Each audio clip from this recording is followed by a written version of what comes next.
নির্বাচনী উত্তাপে কাঁপছে বাংলাদেশ। জেলায় জেলায় চলছে প্রচারণা। মাঠ দখলের এই যুদ্ধের বাইরে চলছে আরেক দুনিয়ার যুদ্ধ, ডিজিটাল দুনিয়া। মুহূর্তেই সেটা পৌঁছে যাচ্ছে দেশে বিদেশে থাকা কোটি সমর্থকদের কাছে। কিন্তু সেই প্রতিযোগিতায় এগিয়ে কোন দল? নির্বাচনকে ঘিরে ব্যাপক ডিজিটাল মিডিয়ায় প্রচারণা শুরু করেছে বিএনপি, জামায়াত, এনসিপি সহ প্রধান রাজনৈতিক দলগুলো। বিএনপির মিডিয়া সেল তারেক রহমানের ব্যক্তিগত পেজ, জামায়াতের অফিসিয়াল পেজ, ছাত্র শিবিরের অফিসিয়াল পেজ, এনসিপির পেজ থেকে প্রতিটি জনসভা, জনসংযোগ সরাসরি সম্প্রচার করা হচ্ছে। প্রচারণার প্রধান মাধ্যম হিসেবে রাজনৈতিক দলগুলো বেছে নিয়েছে ফেসবুক। বিএনপির পক্ষে মূলত কাজ করছে দলটির মিডিয়া সেল পেজ। এই পেজের ফলোয়ার 3.8 মিলিয়ন, অর্থাৎ 38 লাখ। অন্যদিকে লন্ডনে নির্বাসনে থাকতেই নিজের রাজনৈতিক কর্মকাণ্ড পরিচালনা করতে দলটির বর্তমান চেয়ারম্যান নিজের ব্যক্তিগত ফেসবুক পেজে ব্যাপক সক্রিয় ছিলেন। এই পেজটির ফলোয়ার সংখ্যা 5.6 মিলিয়ন, অর্থাৎ 56 লাখ। এছাড়া বিএনপির দলীয় ফেসবুক পেজের ফলোয়ার 4.8 মিলিয়ন, অর্থাৎ 48 লাখ। প্রধানত এই তিনটি পেজের মাধ্যমেই নির্বাচনী প্রচারণা চালাচ্ছে বিএনপি। যদিও তিনটি পেজের ফলোয়ারদের মধ্যে অনেকেই একাধিক পেজের ফলোয়ার, তারপরও সব মিলিয়ে বিএনপির এই মুহূর্তের সক্ষমতা আছে সব মিলে 1,42,00,000 মানুষের কাছে পৌঁছানোর। অন্যদিকে জামায়াতের অফিসিয়াল ফেসবুক পেজের ফলোয়ার মাত্র 3 মিলিয়ন, অর্থাৎ 30 লাখ। এর বাইরে ছাত্র শিবিরের অফিসিয়াল ফেসবুক পেজের ফলোয়ার রয়েছে 3.5 মিলিয়ন, অর্থাৎ 35 লাখ। সংখ্যায় জামায়াতের চেয়ে বেশি হলেও তবে এই পেজ থেকে রহস্যময় অথবা নীতিগত কারণে জামায়াতের নির্বাচন নিয়ে সরাসরি কোনো প্রচারণা চালাচ্ছে না ছাত্র শিবির।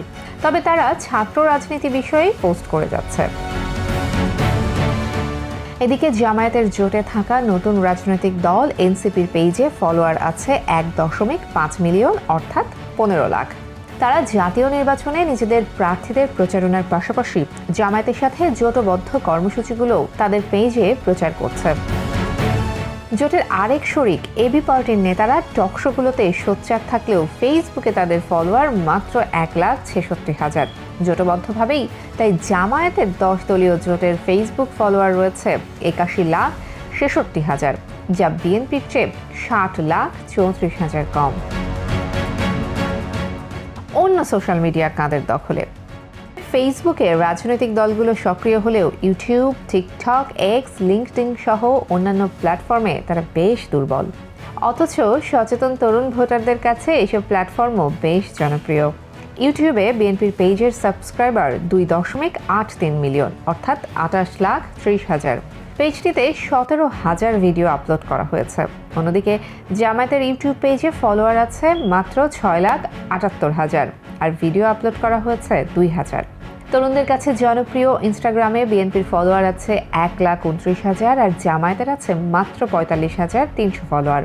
টিকটকে বিএনপির ফলোয়ার যেখানে 5,50,800, জামায়াতের সেখানে কোনো টিকটক আইডি নেই। কি প্রচার করা হচ্ছে এসব পেজ থেকে? বাংলাদেশের জাতীয় সংসদ নির্বাচনের জনসভা, জনসংযোগ, বিশেষ ফটোকার্ড বানিয়ে নেতাদের মূল কথাগুলো কর্মী সমর্থকদের কাছে পৌঁছে দেওয়া হচ্ছে। এছাড়া নির্বাচনী নানা গান তৈরি করে ভোটার সমর্থকদের উজ্জীবিত করা হচ্ছে। বানানো হচ্ছে বিষয়ভিত্তিক ভিডিও। মূল লক্ষ্য কে কত বেশি ভোটারদের কাছে পৌঁছতে পারেন।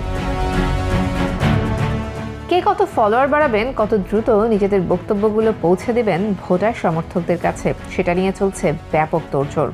কদর বেড়েছে তাই ডিজিটাল কন্টেন্ট ক্রিয়েটরদেরও। অনেকে মোটা অঙ্কের টাকার বিনিময়ে নির্বাচনী মৌসুমে তাদের নিয়োগ করছেন।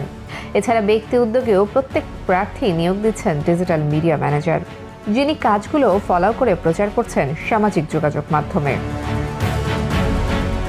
তবে নিজ নামে থাকা আইডিতে বিএনপির তুলনায় জামায়াতে ইসলামী বেশ পিছিয়ে থাকলেও প্রযুক্তি বিশেষজ্ঞরা বলছেন ডিজিটাল দুনিয়া মূলত দখলে আছে জামায়াত ও শিবিরের বেনামি পেজগুলোর দখলে। অন্য নামে তারা কৌশলে খুব সহজে প্রবেশ করছে সাধারণ ভোটারদের মোবাইল ডিভাইস কিংবা পিসির ডিজিটাল দুনিয়ায়। নিউ ইয়র্ক সিটি মেয়র নির্বাচনে মেয়র পদে জোহরান মামদানির মতো এক তরুণ এই সোশ্যাল মিডিয়া ব্যবহার করে সাবেক গভর্নর এন্ড্রু কুমোর মতো হেভিওয়েট রাজনীতিবিদদের বিরুদ্ধে জয় পেয়েছেন। নির্বাচনে সোশ্যাল মিডিয়ার ব্যবহার তাই গুরুত্বপূর্ণ হয়ে উঠেছে। একটি সমাবেশে 15-20 হাজার মানুষের উপস্থিতি থাকলেও ডিজিটাল দুনিয়ার কল্যাণে বক্তব্যগুলো মুহূর্তেই পৌঁছে যাচ্ছে কোটি কোটি মানুষের কাছে। বাংলাদেশের এবারের নির্বাচনেও থাকবে ডিজিটাল দুনিয়ার এই প্রভাব। কোনো কোনো ক্ষেত্রে এটি হয়ে উঠবে প্রার্থী বাছাইয়ের ক্ষেত্রে সিদ্ধান্ত গ্রহণের মূল নিয়ামক। আপনি এই বিষয়ে কি ভাবছেন? আপনার মতামত জানান।